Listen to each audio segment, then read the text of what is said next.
मागच्या व्हिडिओमध्ये आपण पाहिलं की चप्पल चोरीला गेली ह्याचा अर्थ काय. आता या व्हिडिओमध्ये आपण बघू की चप्पल जर का तुमची तुटली, चालताना तुटली किंवा पाय मुरगळून तुटली, कशीही तुटली, तर त्याचा अर्थ काय होतो.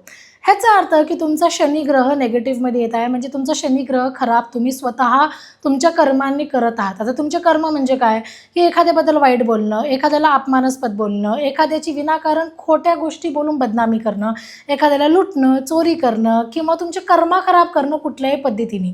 तुमच्या घरात जी बाई काम करते किंवा तुमच्या ऑफिसमध्ये जो हेल्पर बॉय आहे त्याला तुम्ही अपमानास्पद बोलता, त्यांचा 4 लोकांमध्ये अपमान करता, हॉटेलमध्ये गेले की वेटरला पण आरतुरं बोलता किंवा काही पण वाईट बोलता, ह्यानी होतो तुमचा शनिग्रह खराब.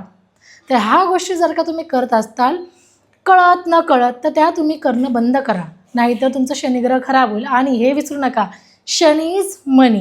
शनी ग्रहच एक असा आहे जो तुम्हाला भरपूर पैसा देणार. त्याच्यामुळे